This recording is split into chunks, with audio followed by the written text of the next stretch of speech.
In this episode, we're going to be working in Photoshop, and what we're going to do is try and make an image that looks kind of plain more interesting. And we're going to be kind of focusing on the fact that maybe you need to make an image pop a little bit more because you're going to use it in maybe an online portfolio or a leave behind or something like that. So we're going to take a normal image and try and give it a little bit more interestingness, you might say, or a little bit more pop, so that so you get more for your bang for your buck, I guess. All right, so I have this shot of the Rookie Designer website.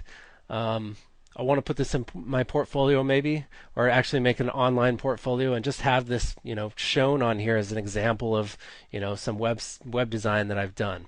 Obviously, something like this. Hopefully, it would be something that looks a little bit better than this, but this was just the example that I used. So we're looking at, okay, how can we make this a little more interesting?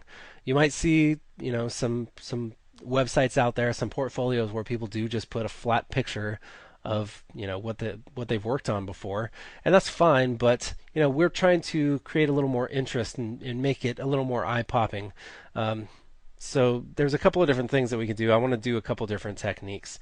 The first one is just kind of drawing interest into what you actually want them to look at, or what's the most important part of this image. So the first thing I'm going to do is I'm going to add a little more interest by giving it some perspective. And the first thing I need to do is transform that.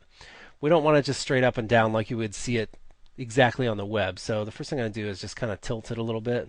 Actually, I can't do that right now. So I'm going to tilt it. Another thing I might want to do is actually add some perspective to it. So we're going to be using this technique a whole lot. I'm going to hold down the Command key, or that's Control on the PC. And when I do that, I get this other little arrow when I hover over